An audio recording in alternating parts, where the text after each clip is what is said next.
Vamos a continuar entonces con la exposición bíblica del Evangelio de Mateo, estudiando el Evangelio de Mateo. Hoy vamos en el capítulo 13, vamos a continuar con el versículo 47 al versículo 50.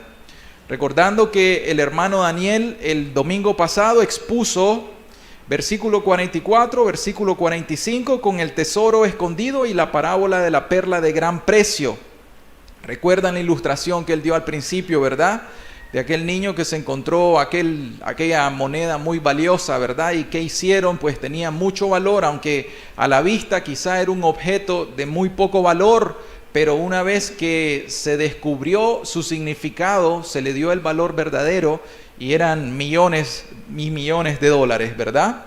De euros, creo yo que él mencionaba. Pero el punto era, ¿qué vamos a hacer nosotros cuando encontramos ese gran tesoro que está escondido? ¿Qué vamos a hacer con el Evangelio del Señor Jesucristo? Nosotros, por la gracia de Dios, hemos encontrado la verdad. Jesús es la verdad. Y este Jesús es el que se nos presenta a nosotros día tras día delante de nuestros ojos, ya no como un tesoro escondido porque ha sido manifestado en nuestros ojos. Pero el punto está, ¿qué vamos a hacer con Jesús? ¿Qué vamos a hacer con esta verdad? Ciertamente, si ustedes conocen la verdad, esta verdad los va a hacer libres verdaderamente. Miren, son 8 parábolas las que nos está predicando el Señor Jesús. Son 8 parábolas acerca del reino de Dios. Y si nosotros estudiamos estas 8 parábolas, que comienza con la parábola del sembrador, aquí en el capítulo 13, y termina con la siguiente parábola en el versículo 51, tesoros nuevos y viejos, estas parábolas nos hablan acerca de 2 cosas principalmente.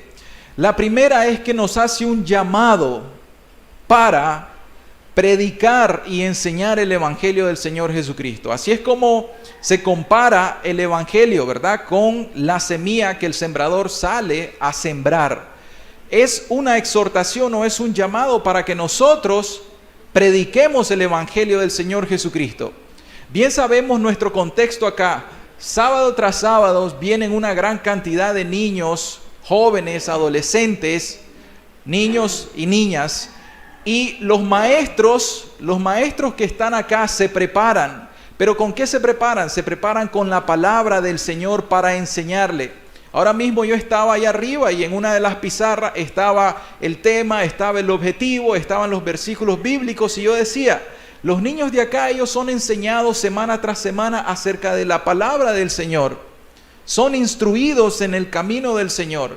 Entonces se cumplen estas parábolas, como por ejemplo la parábola de la semilla de mostaza. Se cumple de que esas pequeñas semillitas que se están sembrando, que se están plantando en los corazoncitos de las personas de acá y en este auditorio también, eventualmente tiene que surgir fruto. Pero acuérdense de que en la parábola de las tierras habían 4 tipos de tierras y 3 de ellas eran infructíferas. Solamente una tierra, la buena tierra, esta era fructífera, o sea que dio fruto al 30, al 60, al 100 por 1. ¿Amén? Amén. Pero en estas parábolas tenemos que hacer la siguiente observación. En estas parábolas, como por ejemplo la parábola de la cizaña o del trigo y la cizaña, y la parábola que corresponde al día de hoy, que es la parábola de la red, se habla acerca de una advertencia. Y hoy vamos a hablar acerca de esta advertencia, porque estas parábolas nos enseñan una cosa, que todos nosotros estamos hoy en el mundo, en este mundo, en la tierra, que todos nosotros compartimos. Justamente ayer estábamos celebrando el cumpleaños de mi abuelita, el número 88, para los que no la felicitaron, después la pueden felicitar. Estábamos reunidos la familia. Y de repente nosotros podemos saber que ahí, como dicen, pueden haber moros y cristianos. Todos estamos conviviendo en un mismo lugar. En este tiempo nosotros vamos a ir al trabajo, vamos a ir a la universidad, vamos a ir a la escuela, vamos a ir a cualquier lugar en nuestra comunidad, en nuestro barrio, en donde sea que vivamos, vamos a encontrar todo tipo de personas. Personas ateas, personas incrédulas, personas de miles de distintas religiones, y vamos a convivir. Pero sepan una cosa, la convivencia que vamos a hacer en conjunto es temporal. Y hoy vamos a ver de que en un momento, como la parábola del trigo y la cizaña, en un momento va a haber un evento que va a causar una separación entre dos grupos. Ya no van a haber 1000 religiones, solamente van a haber 2 grupos.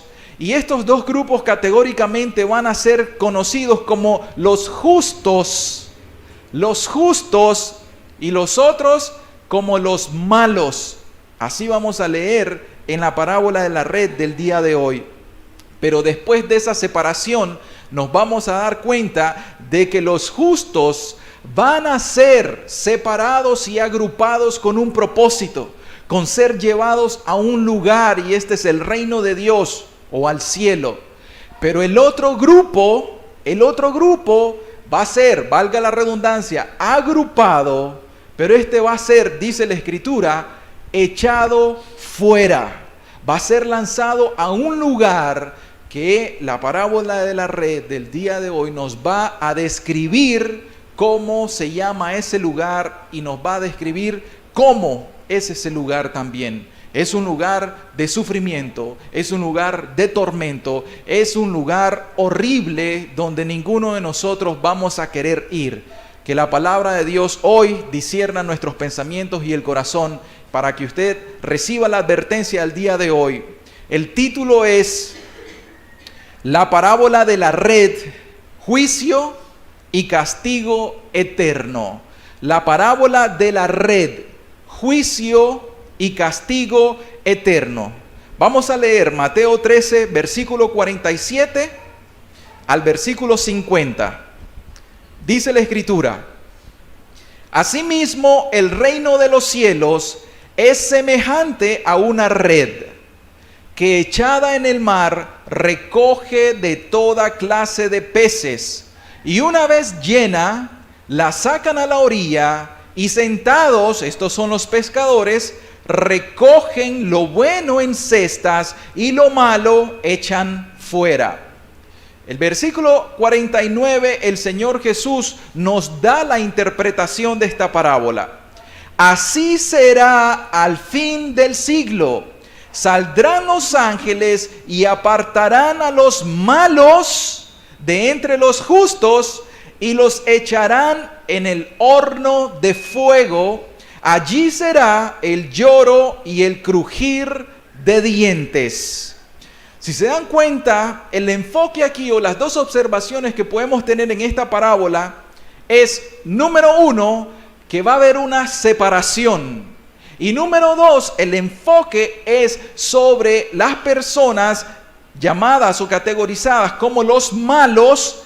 Estas personas van a ser echadas fuera, y específicamente dice: y los echarán en el horno de fuego, donde será el lloro y el crujir de diente. O sea que esta parábola, el Señor Jesús nos está enseñando una cosa. Ya no nos está hablando acerca del cielo. Aquí es como que el Señor dice: hay una separación, sí. Nos vamos a olvidar ahorita de cuál es el destino de los justos, de los que mueran en Cristo, de los que se conviertan, de los que nazcan de nuevo, de los que se arrepientan de sus pecados y crean en el Señor Jesús y perseveren hasta el fin. Olvidémonos de ellos ahorita. Nos vamos a enfocar en el otro grupo. Los malos, los incrédulos, los impíos, los hipócritas religiosos entran dentro de este grupo. Aquellos que profesan creer en Cristo, pero su corazón está lejos de haber nacido de nuevo o de vivir el verdadero cristianismo.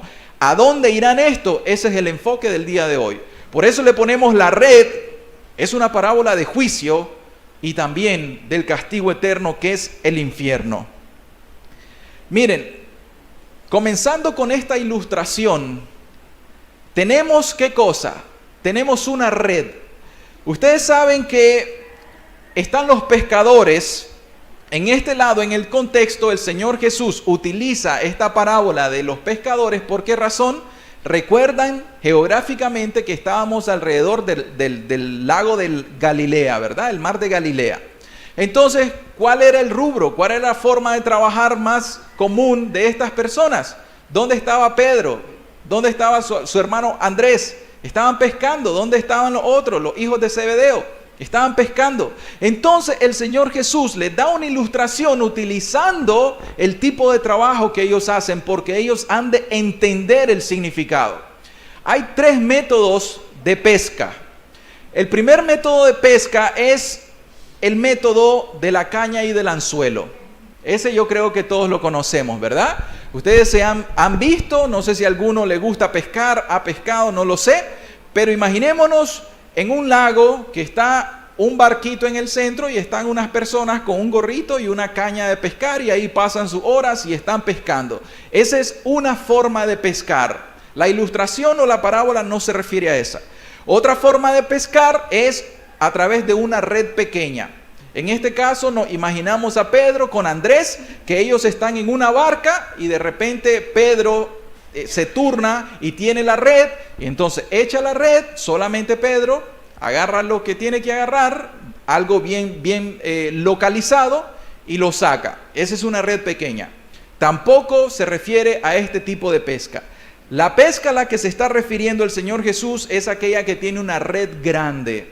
Es una red que cubre 1 kilómetro o más de periferia. Aquí ya hay un equipo de pescadores y en esta última red, que es una red muy grande, entonces se va a lanzar esa red, hay distintos puntos alrededor y lo que pasa es que los peces, los múltiples peces o toda la vida acuática están ahí y no saben o no se aperciben que están dentro de una red porque es demasiado grande.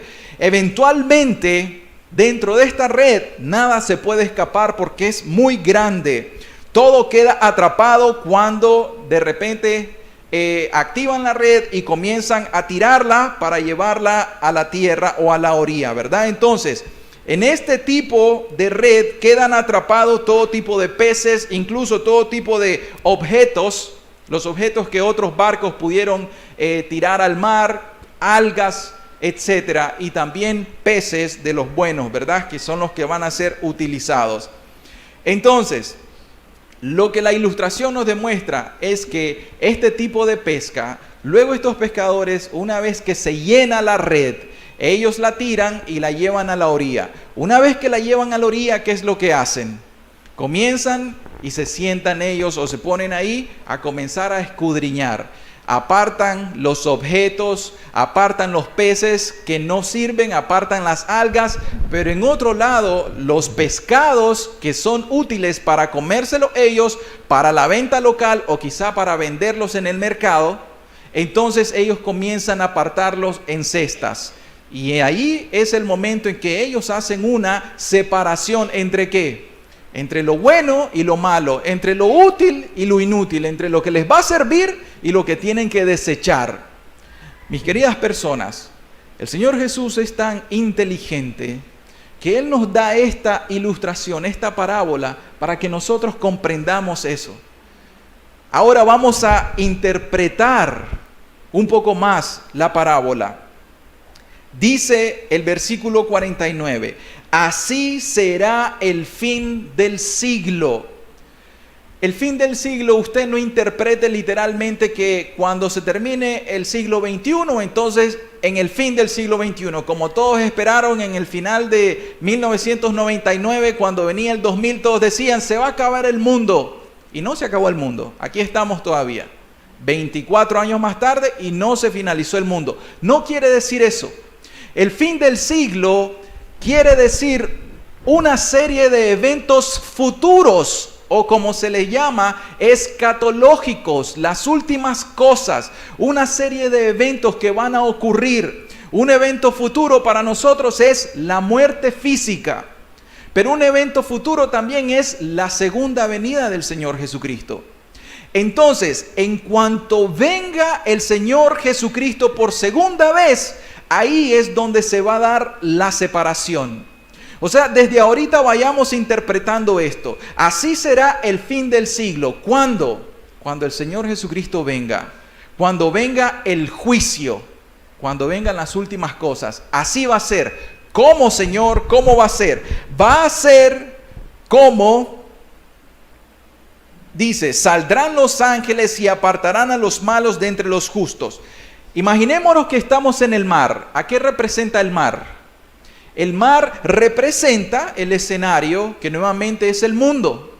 O sea, donde todos estamos, todos los seres humanos, estamos en este mundo y eso representa el mar. El mar es el mundo. Y los peces, los objetos o toda vida marítima están dentro de ¿dónde? Dentro del mar. O sea, eso se refiere a todos los seres humanos, moros y cristianos. Negritos, blanquitos, altos, bajos, ricos y pobres, niños y niñas, todos los seres humanos. ¿Estamos de acuerdo? Pero luego dice, en este caso, que hay una red que es echada. La red que es echada es la predicación del Evangelio de Jesucristo. O sea que dentro de todo el mundo hay una red que se echa para pescar. Y ahí entonces es el Evangelio, la proclamación del Evangelio del Señor Jesucristo que hoy en el mundo se está proclamando. O sea, estamos en este auditorio, vamos a reducir, vamos a contextualizar, estamos en este auditorio. Y quiere decir de que el mar es este auditorio. Y quiere decir que nosotros somos los que estamos dentro del mar, somos los peces que estamos dentro del auditorio. Y que la red es echada hoy en este auditorio. Y que la red es la predicación del Evangelio del Señor Jesucristo. Sin embargo, ¿qué más sigue? La red es echada. ¿Quiénes son los pescadores? Los pescadores representan ¿a quiénes? A los profetas en el Antiguo Testamento, a los apóstoles, que son el fundamento, y a los ministros que el Señor encarga para que proclamen el Evangelio. Pero dentro del ministerio de la predicación del Evangelio, acuérdense que nos dio un mandamiento: id por todo el mundo, ¿y qué cosa? Y predicad el Evangelio. O sea que todo cristiano que está hoy predicando el Evangelio de Jesucristo es un pescador. ¿Qué es lo que les dijo el Señor Jesucristo a Pedro y a su hermano? Los voy a hacer pescadores ¿de qué? De hombres. Entonces hoy literalmente se está cumpliendo la palabra del Señor Jesucristo. Hoy estamos haciendo una pesca y esperemos que sea una pesca milagrosa. Es una pesca pero de almas. Es una pesca de hombres. Y eso es lo que está sucediendo espiritualmente en este auditorio el día de hoy. Amén. Ahora, la red está llena. Dice, así será. Y una vez, el versículo 48 dice, y una vez llena. ¿Qué quiere decir una vez llena? El tiempo de ahora es el tiempo de estar pescando. Como que no pasa nada. La red es muy grande, 1 kilómetro de periferia. Los peces están ahí nadando de todo tipo y no se perciben que en ese momento ellos están bajo una red. O sea, las personas pueden estar durmiendo, pueden estar despiertas, pueden estar activas, pueden estar poniendo atención o no, y no se dan cuenta. Sin embargo, va a llevar un momento en que esa red esté llena. Cuando la red esté llena, se va a activar, y esto significa el día final.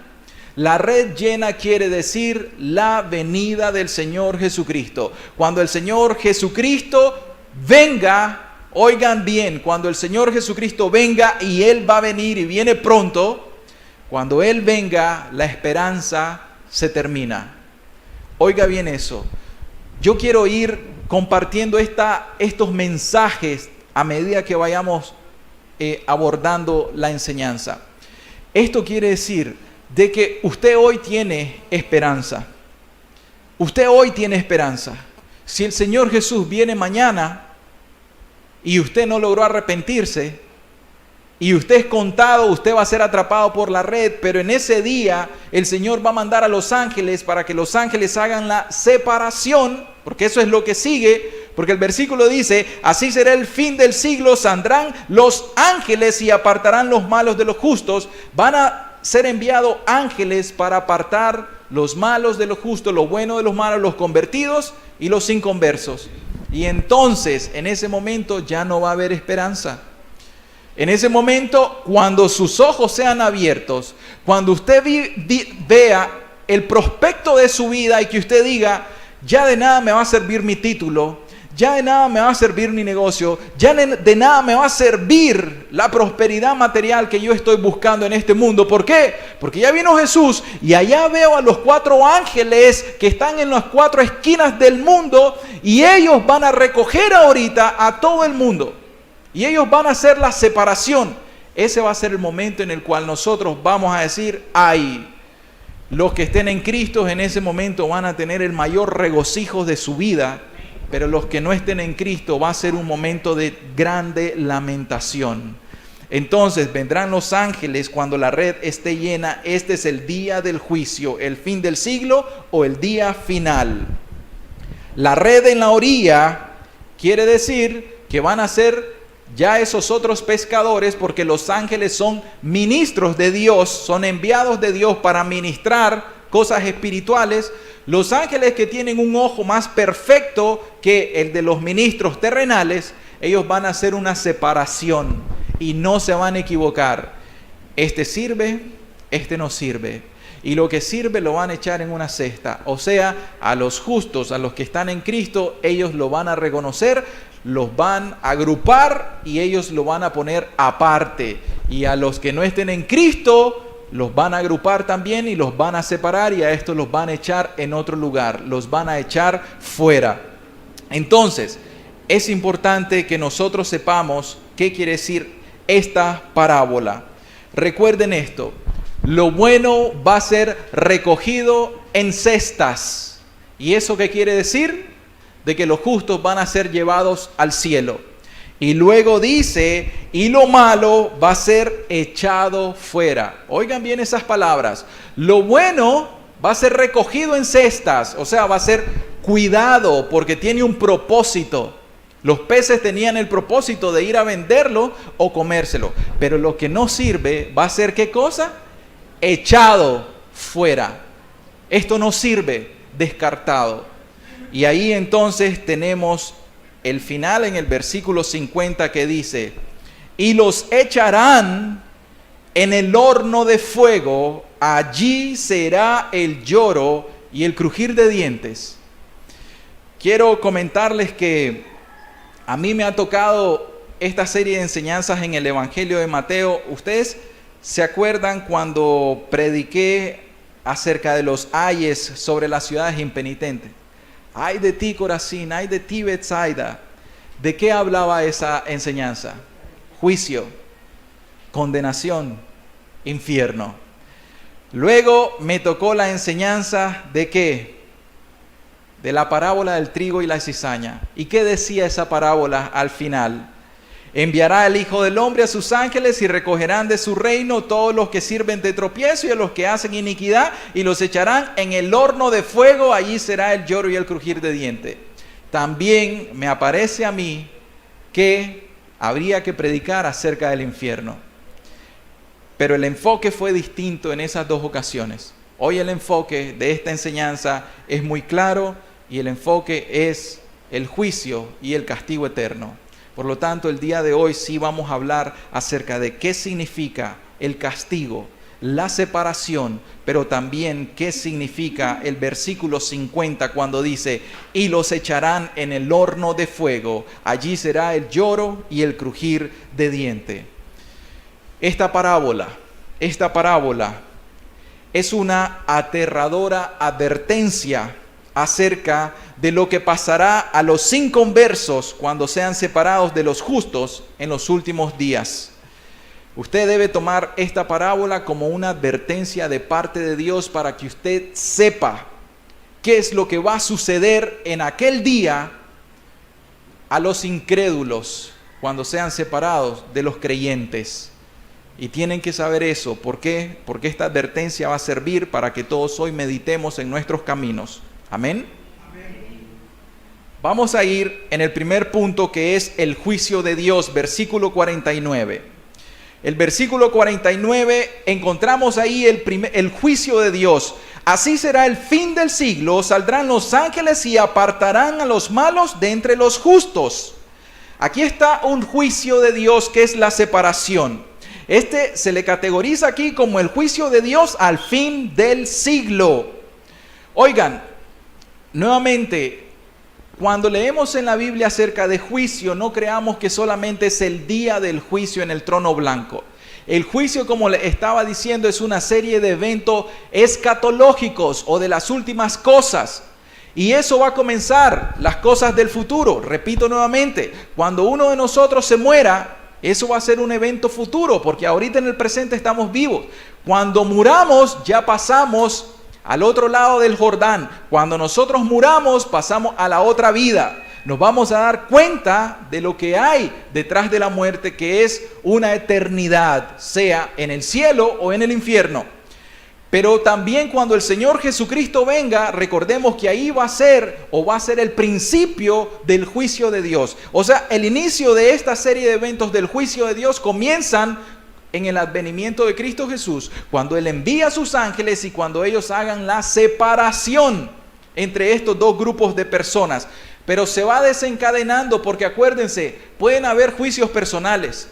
Oiga, una persona que andaba predicando el evangelio fuertemente, que Dios le tocó su corazón, que Dios le dio convicción de pecado, que Dios le dio dones, le dio gracia, le dio ministerios, y esta persona predica a Dios con todo el corazón, pero eventualmente cae en algún pecado, cae en alguna tentación y apostata de la fe y se va porque deja al Señor Jesús por este mundo como Demas. ¿Se acuerdan que en una de las epístolas Pablo dice: aquí estoy con Timoteo y aquí está Demas ayudándome en la obra del reino? Y más adelante en otra epístola, ¿qué escuchamos a Pablo diciendo?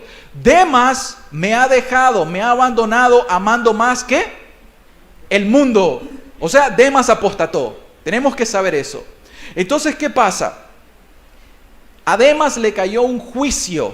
Pablo mismo habla acerca de que Satanás los zarandee, que Satanás les traiga un juicio, etc. Hay juicios personales. Hay juicios en que las personas pueden estar viendo la luz del evangelio, pero se endurecen tanto y dicen: no, ya no quiero seguir escuchando el evangelio, yo amo mi pecado, yo amo mi adulterio, yo amo mi fornicación, yo amo el mundo, yo amo la avaricia, no me interesa ahorita el evangelio, y se va al mundo. Entonces va a venir un juicio, pero no crean que el juicio es como que me parto un rayo, no. El juicio es sencillamente que Dios te va a entenebrecer el entendimiento. Que ahora, aunque sepas Biblia, no vas a entender la espiritualidad de la Biblia. O sea que no vas a tener el discernimiento espiritual, aunque tengas el intelecto teológico o bíblico. Eso es un juicio. Y a ese juicio nosotros le debemos de tener horror. Porque que Dios nos mande una ceguera espiritual, vivir condenados en esta vida solo para morir, y después de eso, el juicio final, eso es terrible, es un juicio. Pero también hay juicios, puede haber algún juicio en una iglesia. Si una iglesia anda en la verdad de Cristo, anda en el amor de Cristo, pero esta iglesia apostata también o abandona la verdad de Jesucristo y comienza a meter doctrinas, el evangelio de la prosperidad, comienza a meter doctrinas liberales, como que ya es permisivo que casemos mujer con mujer, varón con varón, entonces viene otro juicio. Y ese otro juicio es un juicio a una iglesia, a una congregación, en donde el Espíritu Santo, la gloria de Dios se va. Un ejemplo de eso le pasó a Jerusalén. Jerusalén en su templo. El templo de Dios era la morada del Espíritu de Dios. ¿Amén? ¿Y qué pasó con el templo? La gloria de Dios lo abandonó. ¿Por qué? Porque hubo un juicio sobre el pueblo de Judá o los judíos. ¿Y qué pasó? Ahí hubo otro juicio, pero hay otros tipos de juicio. Pueden haber juicio a las naciones. Puede ser de que una nación, un reino, Nabucodonosor, por ejemplo. Hay el reino del imperio de los romanos. Hay reinos que pueden recibir juicios de parte de Dios también. Y Dios los extermina. ¿Por qué? Los cananitas. Eso pasó con ellos. ¿Qué pasó con los cananitas? Ellos eran tan perversos, tan idólatras, tan malvados. Ellos sacrificaban a sus hijos y los quemaban vivos a sus hijos para sus dioses. Ellos hacían orgías. ¿Ustedes han escuchado la palabra bacanal? La palabra bacanal tiene su trasfondo en esta adoración pagana a estos falsos dioses. Y entonces esos bacanales eran orgías donde ellos hacían toda clase de maldad delante de sus dioses, ofreciéndose a sí mismos. Entonces, en ese momento Dios envía un juicio a una nación completa y es exterminada. Pero ahorita nos estamos refiriendo al juicio que comienza en el fin, en el advenimiento de Cristo, y el cual va a culminar ¿en dónde? En el gran trono blanco, Apocalipsis 20. Ese es el gran día del juicio final, el juicio en el gran trono blanco. Es importante que entendamos todas estas cosas para que nos demos cuenta lo que significa así será el fin del siglo. Ahora bien, ¿qué decía la parábola del trigo y la cizaña? Vamos a ver en Mateo 13, del 39 al 41. La parábola del trigo y la cizaña nos estaba diciendo una cosa. El enemigo que la sembró es el diablo, y la siega es el fin del siglo, y los segadores son los ángeles. Nos está ilustrando exactamente el mismo mensaje. De manera que como se arranca la cizaña y se quema en el fuego, así será en el fin de este siglo. Enviará el Hijo del Hombre a sus ángeles y recogerán de su reino a todos los que sirven de tropiezo y a los que hacen iniquidad. Lo que observamos en estos versículos es que hay un juicio. Y así es como va a ser. Recuerde que el juicio es la separación. Repito, ahora Dios nos permite estar juntos a todos, al trigo y a la cizaña, a los buenos, a los malos, a los justos, a los injustos, a los creyentes, a los incrédulos, a todos. Nos permite estar juntos. Ahora Dios permite maldad. Usted dice, pero ¿por qué Dios permite tanta maldad? ¿Pero por qué Dios permite que haya hambre? ¿Pero por qué Dios permite que hayan asesinatos? Hoy Dios está permitiendo todas estas cosas. Pero no quiere decir que Dios se hace de la vista gorda. No quiere decir de que Dios no va a juzgar estas cosas. Dios está permitiendo esto. Recuerden la razón. ¿Cuál? La prédica de Managua hoy se llama, el Señor es tardo para la ira. O sea, el Señor es misericordioso. El Señor no quiere la muerte del que muere. El Señor no quiere la condenación de nosotros. El Señor retarda su promesa de su advenimiento, no queriendo que ninguno se pierda, sino que todos procedan al arrepentimiento. Que todos procedamos a entregarnos a Él. ¿Para qué? Para ser salvos de la ira venidera. Pero entonces, si vemos una iglesia y hay hipocresía religiosa y decimos, pero ¿por qué estas personas no son sinceras? ¿Por qué no viven el verdadero cristianismo? ¿Por qué con sus labios honran al Señor, pero luego los vemos en su casa y hacen toda clase de inmundicia? ¿Por qué existe esto, Señor? Tranquilo. La palabra, la red está siendo echada. El Evangelio de Cristo está siendo proclamado. Cada uno de nosotros somos responsables de responder al Evangelio de Cristo. Usted es responsable de responder, pero tiene que llevarse la advertencia del día de hoy. Dios hoy le va a permitir eso. Dios le va a permitir que usted le diga, no, hoy no, Señor. Hoy no me entrego. Yo quiero entregarme cuando termine mi carrera. Yo quiero entregarme cuando me case. Yo quiero entregarme en unos 5 años cuando ya haya gozado de este mundo. Está bien, Dios te lo va a permitir. Dios te lo permite. Sin embargo, tenés que saber que si en esa fiesta donde estabas yendo, aunque sea el último día que te hacía falta para cumplir tu promesa de 5 años, tuviste un accidente en la carretera y te moriste. Y si te moriste sin Cristo, ¿a dónde vas? Eso es lo que vamos a ver en el segundo punto. Pero Él da la respuesta, al infierno. Te perdiste, ¿por qué? Porque Dios te dio una oportunidad, 2 oportunidades, 1000 oportunidades, rechazaste la gracia de Dios. Entonces vamos a ver lo que sucede cuando rechazamos la gracia de Dios. Así fue en los días de Noé. ¿Recuerdan esa enseñanza? Los días de Noé, ¿qué pasó? Venía el diluvio. Dios le dijo, Noé, prepárate un arca, un barco muy grande donde se van a salvar las personas porque viene un juicio a este mundo. La maldad de este mundo se ha proliferado tanto. Y entonces Noé dijo, está bien, Señor, te creo. Aunque estamos en verano y pues no veo ninguna nube como que va a llover, pero yo te creo. Y pasó 120 años construyendo esa arca. 120 años de gracia proclamando el Evangelio de Jesucristo desde el Antiguo Testamento. ¿Y qué pasó? ¿Esa generación se salvó o se perdió? Se perdió. ¿Y solo cuántos se salvaron? 8, la familia de Noé, se salvaron solamente. Y el Señor Jesucristo en Mateo 24, 38 al 41 nos enseña la enseñanza, valga la redundancia, de el diluvio. Mateo 24, 38. Porque como en los días antes del diluvio, ¿cómo estaban las personas? Estaban comiendo y bebiendo, casándose y dándose en casamiento hasta el día en que no entró en el arca. Eso es lo que sucede hoy. La red está echada en el mar. Hoy todos nosotros podemos estar haciendo distintas cosas y muchas personas hoy están comiendo, están bebiendo, casándose, dándose en casamiento. O sea, esto quiere decir, están en su vida secular sin importarles lo espiritual. El Señor Jesús, cuando estaba con Marta y María, una de ellas estaba a los pies de Cristo, ¿se acuerdan? Estaban a los pies de Jesús, una escuchando las enseñanzas.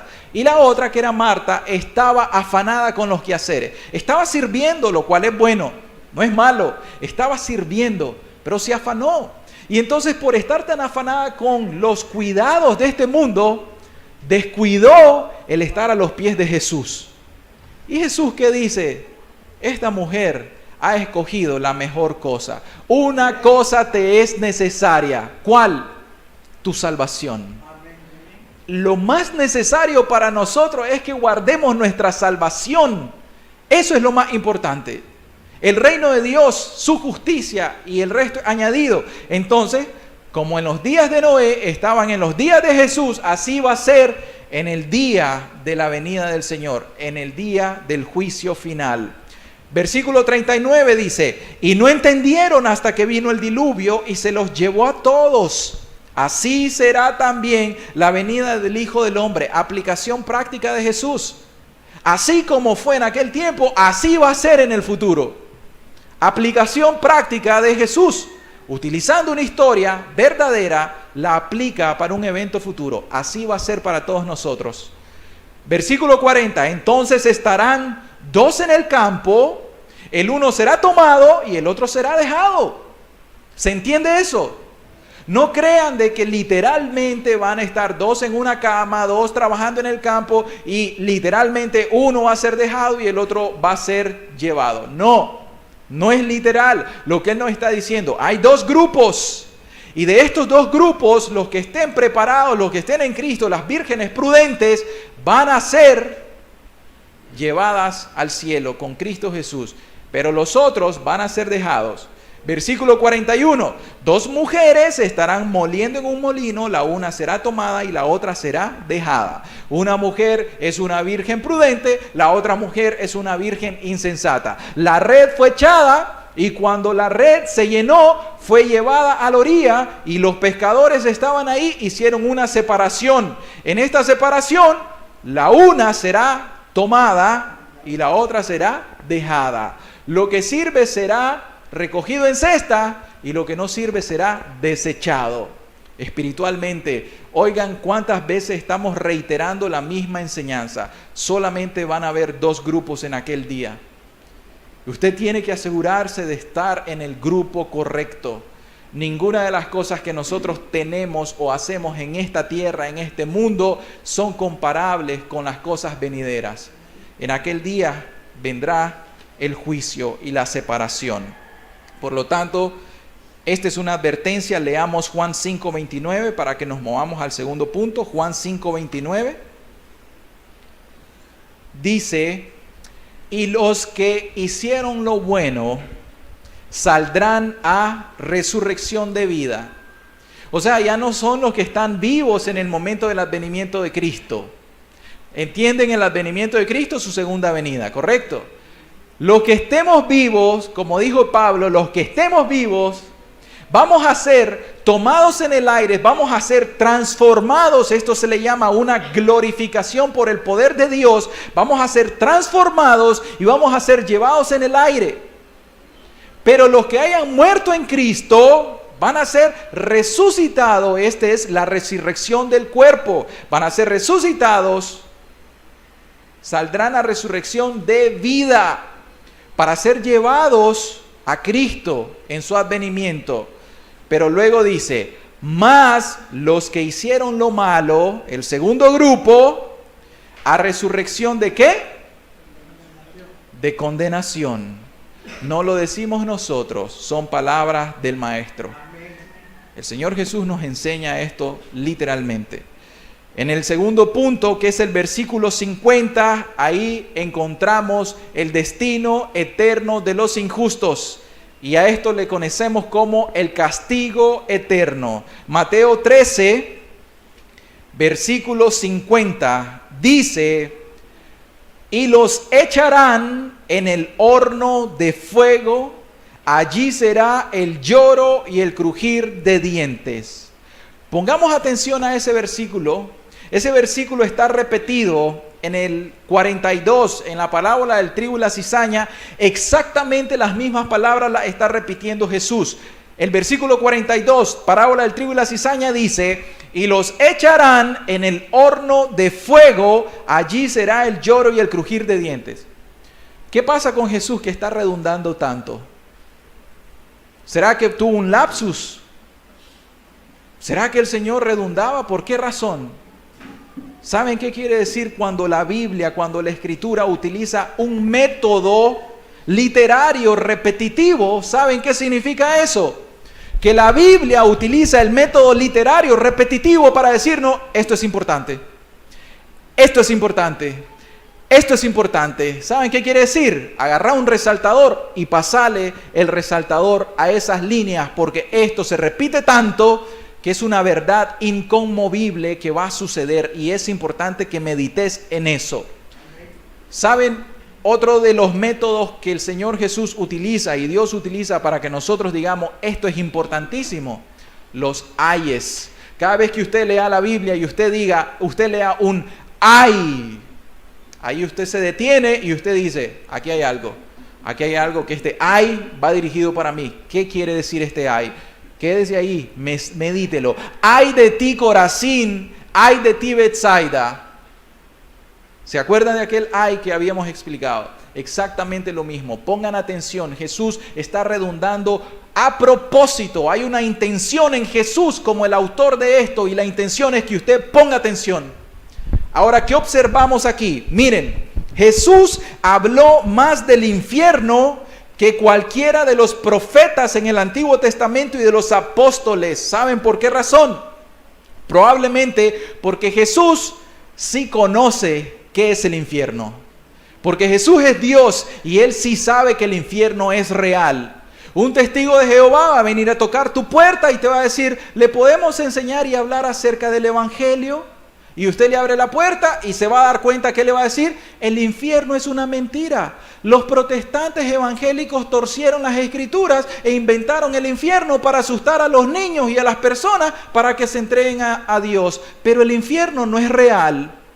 Le voy a enseñar otra cosa, y le sacan otra Biblia. Ya no es la Biblia que nosotros tenemos, le sacan la Biblia del Nuevo Mundo, que la mutilaron. En cierta ocasión yo hablé con un testigo de Jehová, que es un líder, un misionero de Estados Unidos, que estaba en Managua. Hablé con él y en forma de sarcasmo, él me dijo algo: no, es que ese texto literalmente no es así, vamos a ir al exégesis del griego, etcétera, etcétera, y vamos a ver. Y yo le respondí: sí, y así vamos a continuar mutilando cada texto que demuestre la deidad de Cristo, como hacen los testigos de Jehová.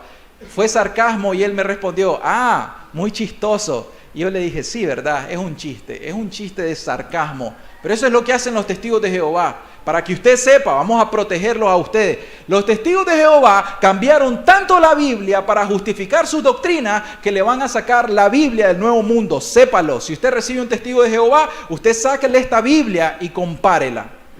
Pero mejor que no lo esté recibiendo, porque no es bueno. Si usted sabe de Biblia y sabe contender en eso, está bien. Si no, déjelo pasar. Ellos se tienen que ver con el Espíritu Santo y tienen que verse con Jesucristo. Esas cosas se las dejamos a Dios. Pero ¿qué pasa? El Señor Jesucristo predicó tanto acerca del infierno. ¿Saben por qué? Quizá a los apóstoles no le hubieran creído. Pero como Jesús es Dios, el Hijo de Dios, el Hijo del hombre, entonces Él lo predicó tanto para que nosotros ahora creamos en Él. Ahora yo les voy a decir: ¿en quién puedo creer más? Si ustedes me ponen a Pablo, a Pedro, a Juan, y ustedes me ponen a Jesús, ¿a quién yo le voy a creer más? A Jesús. Si ustedes me ponen un testigo de Jehová que no cree en el infierno y me ponen a Jesús, ¿a quién le voy a creer más? Obviamente que a Jesús. Entonces, vamos a ver. Jesús advirtió en cuanto al infierno. ¿Saben por qué? No para poner a las personas en agonía, no para infundir miedo, sino para salvarlas de ese lugar. Oigan bien esto, como Jesús sí sabe que el infierno es real, Él predicó tanto acerca del infierno en el Evangelio de Mateo más de 20 veces, con una razón, no para que tengamos miedo, ay, un horno, ay, el diablo va a estar ahí con muchos demonios atormentándome, no para meterte miedo, con un propósito, para que te des cuenta de que hay un lugar de castigo eterno que le espera a todas las personas que mueren sin Cristo. Un lugar que fue preparado no para el ser humano, sino para ¿quién? Mateo 25, para el diablo y sus ángeles. Pero como los hombres actúan como diablos y como demonios, también van a tener su lugar en ese lugar terrible donde está Satanás y sus ángeles. ¿Por qué? Porque no hacen la voluntad de Dios, sino hacen la voluntad del adversario. Entonces, vamos a ver lo que nos dice este versículo. Lo primero nos dice, y los echarán en el horno de fuego. O sea, nos da la descripción de un lugar. Y luego dice, allí será el lloro y el crujir de dientes. O sea, nos da la descripción del sufrimiento. ¿Sí observan eso? Nos dice, el lugar es un horno de fuego, pero luego nos dice el tipo de sufrimiento. Ahí van a crujir los dientes. Ahí las personas van a tener tanto estrés. Ustedes yo he visto algunos pacientes que están tan estresados que ellos rechinan los dientes, una condición que se le llama bruxismo, y rechinan tanto los dientes cuando están muy estresados, o se están comiendo las uñas cuando están muy nerviosos, o se están jalando los pelos, o se están comiendo el lápiz. Esas personas están tan ansiosas, ahí va a ser un crujir de dientes, porque todos van a estar tan atormentados, pero también va a haber un lloro que nosotros no tenemos idea. Vamos a hacer una breve descripción y algo rápida acerca de lo que es el infierno, porque este versículo 50 nos está hablando claramente acerca del infierno. ¿Qué dice la Escritura? Primero nos describe el lugar. El infierno, pongan atención a esto, el infierno es descrito como un lugar de tormento. Literal, es un lugar de tormento. Es un lugar de tormento continuo, de dolor, de desdicha, de fuego y de oscuridad. Vamos a leer varios versículos. Lucas 16, 23, 24 y 28. En la ilustración o en la historia del rico y Lázaro dice, y en el Hades alzó sus ojos estando en tormentos, y vio de lejos a Abraham y a Lázaro en el seno de Abraham. Entonces él, versículo 24, dando voces dijo, Padre Abraham, ten misericordia de mí y envía a Lázaro para que me moje la punta de su dedo en agua y refresque mi lengua. ¿Por qué? Porque estoy atormentado en esta llama. Llévese la enseñanza que Jesús nos enseña. El rico estaba atormentado en las llamas del infierno. Versículo 28 dice, porque tengo 5 hermanos para que les testifique a fin de que no vengan ellos también a este lugar de ¿qué? De tormento. O sea, la descripción del infierno es que es un lugar de tormentos. Marcos 9:43. Marcos 9:43 dice, si tu mano te fuere ocasión de caer, córtala. Mejor te es entrar en la vida manco que teniendo 2 manos ir ¿a dónde? Al infierno. ¿Y cómo es el infierno? Al fuego que no puede ser apagado. Claramente Jesús está hablando acerca del infierno como un lugar de fuego que no puede ser apagado ni siquiera con todo el agua del mar, porque es el lugar de la ira divina. Continuamos, Apocalipsis 19:20. Les doy todos estos versículos para que ustedes se den cuenta de que esta doctrina es tan fundamental para todos nosotros que nosotros debemos de atesorar esta en nuestro corazón y tener un temor reverente a ese lugar de tormento. Apocalipsis 19:20 dice: y la bestia fue apresada, y con ella el falso profeta que había hecho delante de ella las señales con las cuales había engañado a los que recibieron la marca de la bestia y habían adorado su imagen. Y luego dice: estos dos fueron lanzados vivos dentro de un lago, ¿de qué? De fuego que arde con azufre. Esa es la descripción del infierno. Es un lugar, un lago de fuego que arde con azufre.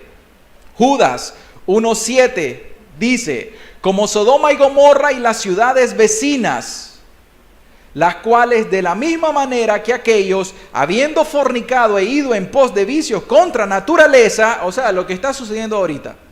Ustedes están viendo lo que sucede hoy en día. Dice vicios contra naturaleza, mujer con mujer, varón con varón, hombre con bestia, etc. Fueron puestas, por ejemplo, sufriendo ¿qué? El castigo del fuego eterno.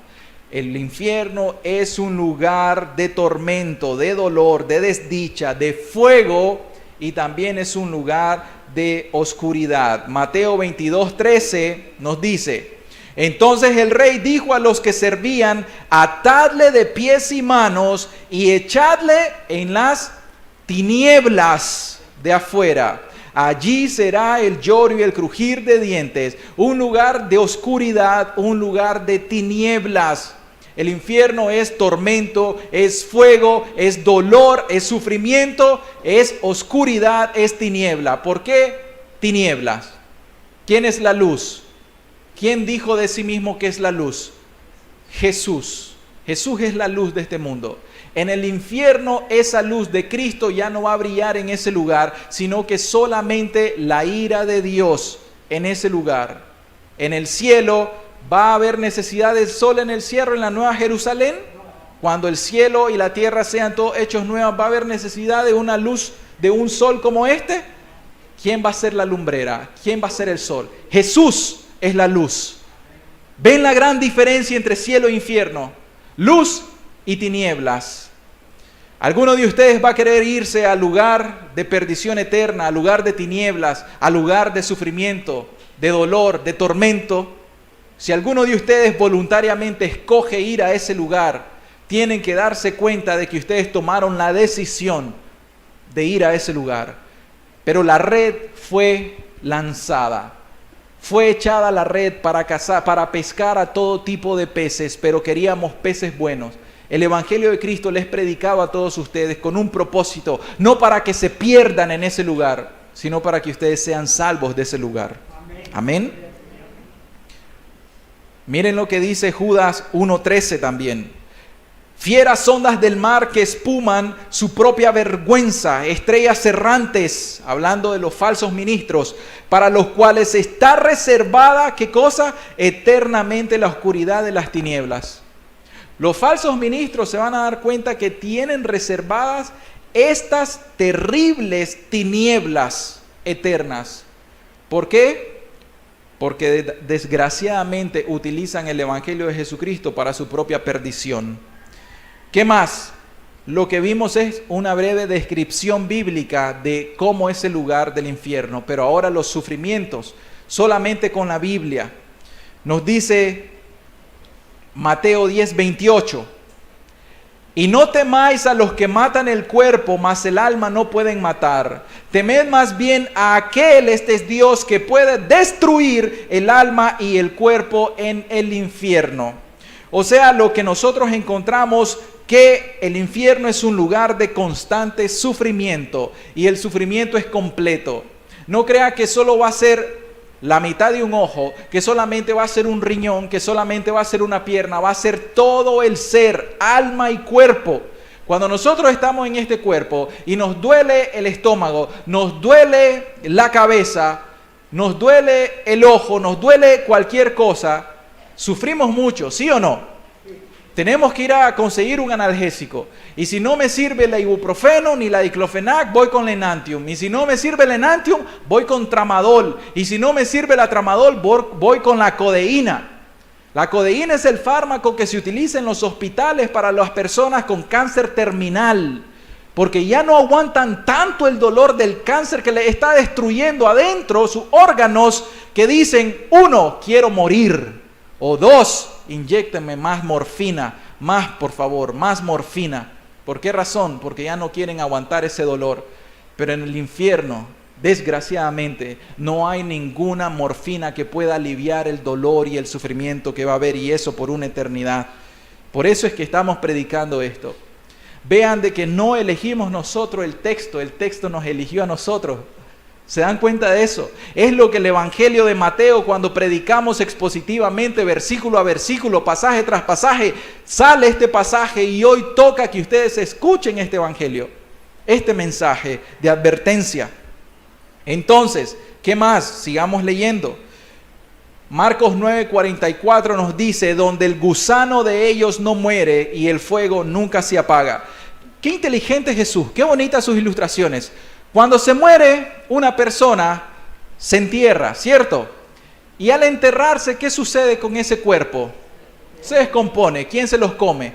Los gusanos. Y esos gusanos, una vez que ya no tienen más carne que comer, ¿qué pasa con ellos? Se mueren. Hasta ahí nomás llegaron. O sea, son finitos de acuerdo a la destrucción del cuerpo que se comen. Pero aquí Jesús dice, donde el gusano de ellos no muere y el fuego nunca se aparta, o sea, que tu cuerpo, cuando sea echado en el infierno junto con tu alma, nunca va a ser destruido, nunca va a ser aniquilado, nunca se va a terminar. Por lo tanto, los gusanos te van a estar comiendo el cuerpo por una eternidad. Nunca se van a morir esos gusanos. ¿Sí vieron eso? Lo que nos está ilustrando es que la conciencia te va a comer tanto, que esos gusanos que están ahí, que va a ser tu conciencia atormentándote, te imaginas, te quiero trasladar un momento al infierno. Trasladémonos al infierno. Y estando en esos tormentos del infierno, nosotros escogimos ir ahí. Y estando en estos tormentos comenzamos a pensar, ¿qué daría yo porque me regresaran a la tierra para escuchar una vez más el Evangelio de Jesucristo? ¿Qué daría yo que el hermano una vez más extendiera sus manos y me dijera, hoy Cristo está extendiendo sus manos en la cruz para perdonar tus pecados? Hoy la sangre de Cristo está siendo derramada para perdonar tus pecados. ¿Qué daría porque una vez más se me predicara el arrepentimiento para perdón de pecados? Pero ya no, es demasiado tarde, estoy en este lugar de tormentos. Y lo peor, por siempre, por siempre, por siempre. Imagínese eso. No hay palabras para poder describir eso, sinceramente. Yo le he dicho a Dios, Señor, no puedo imaginarme ese lugar, y si me lo imagino no tengo idea, la más remota idea. Así como no tengo idea de las glorias del cielo, tampoco los sufrimientos eternos del infierno. Pero tenemos que saber una cosa, que esto es verdad. Y creámosle al Señor Jesucristo. Amén. Y ese lugar, oigan bien, tiene diversos grados de sufrimientos. Y aquí es donde nosotros vamos a tragar grueso. Vamos a leer Hebreos 10, 28, 29. El que viola la ley de Moisés, o sea, el antiguo pacto, por el testimonio de 2 o 3 testigos muere irremisiblemente. Ya no estamos nosotros en el antiguo pacto. Luego dice versículo 29, cuánto mayor castigo, ponga atención, cuánto mayor castigo pensáis que merecerá el que pisoteare el nuevo pacto al Hijo de Dios y tuviere por inmunda la sangre del nuevo pacto en la cual fue santificado e hiciere afrenta ¿a quién? Al Espíritu Santo. El Espíritu de gracia. El Evangelio es la gracia de Dios salvando al pecador. El Evangelio es el Espíritu de Cristo hoy entre nosotros, queriendo que ninguno perezca. Pero el punto está aquí, que usted ha escuchado la verdad del Evangelio. Los indios de hace 100 años en esta misma nación no escucharon este Evangelio que usted está escuchando hoy. Mayor es el castigo para nosotros si nos perdemos que el de los indígenas hace 100 años en esta misma nación. ¿Se entiende eso? ¿Saben por qué? Porque a ellos no vino un predicador, a ellos no tenían esta Biblia, ellos no leían esta Biblia, a como nosotros hoy tenemos Biblia y escuchamos el mensaje de la verdad de Jesucristo para salvación de nuestras almas. Dice, ¿cuánto mayor castigos? ¿No nos convence? Vámonos a Mateo 11, 22, 23. Mateo 11, 22, 23 dice, por tanto les digo que en el día del juicio será más tolerable el castigo para Tiro y para Sidón que para vosotras. Y tú, Capernaum, que eres levantada hasta el cielo, hasta el Hades, serás abatida, porque si en Sodoma se hubieran hecho los milagros que han sido hechos en ti, habrían permanecido hasta el día de hoy. Esto quiere decir que el castigo para esas ciudades impenitentes de aquel tiempo va a ser más tolerable que el castigo que nos viene a nosotros si nos perdemos.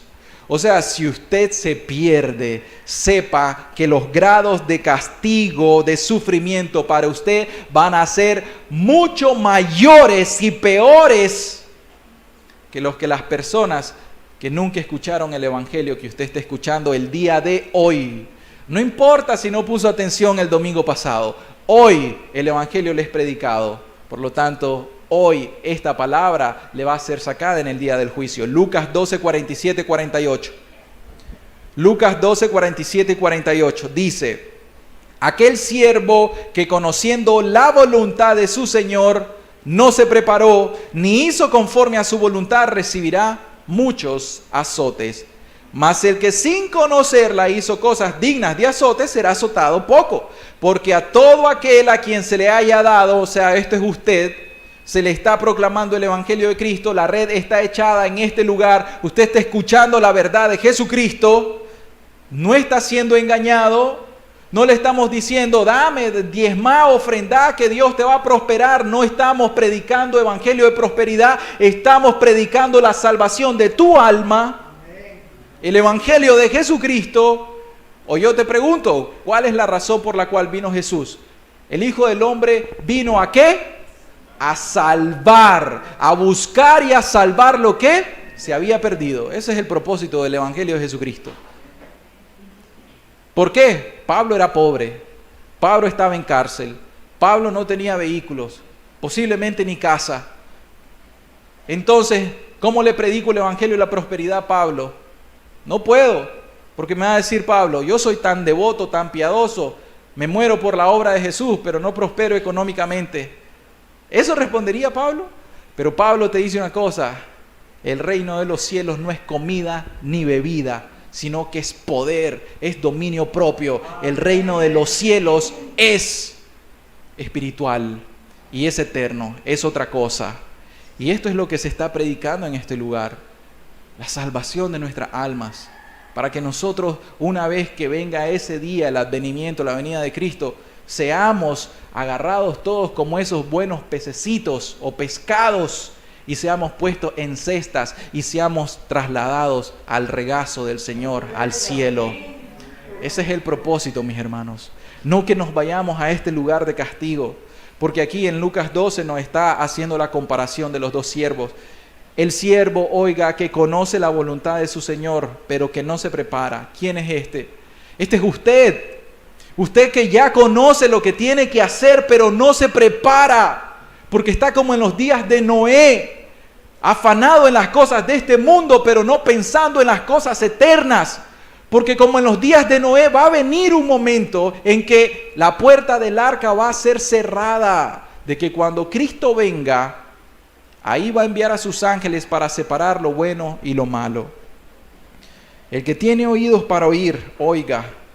Porque lo último acerca de los tormentos del infierno es que son permanentes y son eternos. No es transitorio. Oiga bien esto. Esto no es transitorio, es eterno. Mateo 25:46 dice, e irán estos al castigo eterno y los justos a la vida eterna. Ahora, repito con el testigo de Jehová. Viene un testigo de Jehová y te va a decir, el cielo es eterno, pero el infierno no es eterno. Entonces le va a decir, Mateo 25:46 está haciendo una comparación entre las ovejas y los cabritos. Es el juicio de las naciones, ese es el contexto. Y luego te dice, el cielo es eterno, y Jesús compara el infierno con el cielo también eternos. Entonces aquí tanto el cielo es eterno como el infierno es eterno. Y si no es eso suficiente, Judas 1:7 nos dice al final, sufriendo el castigo del fuego eterno. Y si no es suficiente, Apocalipsis 20:10 dice, y el diablo que los engañaba fue lanzado en el lago de fuego y azufre. ¿Quién va a ir al lago de fuego y azufre? El diablo, la bestia, ¿y quién más? Y el falso profeta. Van a ser lanzados al lago que arde con fuego y azufre, donde estaba la bestia y el falso profeta, y serán atormentados día y noche. ¿Por cuánto? ¿Por 100 siglos? ¿Por 1.000.000 de siglos? Dice, por los siglos de los siglos. ¿Qué quiere decir eso? Eternamente. Eternamente. Mis queridas personas, hoy es un momento para que meditemos en esta palabra. Es un momento para que nosotros en realidad consideremos esta verdad. Puede ser de que no la vemos tan clara, puede ser de que no la creemos, puede ser de que no nos impacta, pero no importa. Alguien me dijo, apartá el emocionalismo, apartá el sentimentalismo. Nosotros debemos de dejar aparte los sentimientos y decir, es que yo no siento el terror en mi corazón, es que no me salen lágrimas ahorita, es que no me da miedo. Dios no quiere eso. Dios quiere que creas su palabra, que entendás su palabra con esto, con la razón, con el entendimiento, con tu inteligencia. Y una vez que la entendás, la lleves al corazón y la pongas por obra. ¿Y qué es poner por obra esta palabra de hoy? ¿Qué quiere decir eso? Que vas a decir, Señor, yo creo que hay un cielo, hay un infierno. Yo creo, Señor, de que en el día postrero, en tu venida, vas a hacer una separación entre los rectos, los justos, los que mueran en Cristo y los que no mueran en Cristo. Y que si yo estoy en ese lugar, voy a ser echado fuera a ese lugar de tormento. Entienda esto. Entiende el amor de Jesús. En esta parábola de la red, entienda el amor de Jesús. ¿Por qué? Porque Jesús advirtió tanto acerca de este destino eterno, el castigo eterno, que lo hace con un propósito, para salvarlo, para que usted no se vaya a ese lugar. Jesús es el único que lo puede salvar de este lugar. No hay otra persona, no hay otro ser que nos salve de ir a ese lugar, excepto Cristo Jesús. Nosotros, por tanto, aferrémonos a esta fe. Pongamos nosotros los ojos en Jesús, el autor y el consumador de la fe. El único que venció al infierno en la cruz se llama Jesucristo. Por lo tanto, yo quiero invitarlo hoy para que mediten esto. Acuérdese que Él constituyó apóstoles para que fueran a ser pescadores de hombres. El día de hoy, por la gracia del Señor, hay un simple mortal que le está predicando el Evangelio el día de hoy a su alma con toda sinceridad, por amor primeramente a Cristo y por amor de su alma. Amén. Con el propósito de ¿qué? De que usted sea salvo de esta ira venidera. Recuerde lo que dijimos al principio. Hoy estamos todos aquí, por lo tanto, ¿hoy qué es? Hoy es un día de esperanza para usted. Hoy es día de esperanza. Hoy es día de oportunidad. Usted tiene oportunidad hoy para ponerse a cuentas con Dios. En aquel día, la esperanza se va a terminar. Y en aquel día ya no va a haber retorno. En aquel día ya no va a haber más oportunidad, porque va a haber una gran separación. ¿Qué dice la Escritura? Vamos a cerrar los ojos. ¿Qué dice la Escritura en Ezequiel 22:14? La escritura en Ezequiel 22:14 dice: estará firme tu corazón, serán fuertes tus manos en los días en que yo proceda contra ti. Yo Jehová he hablado y lo haré.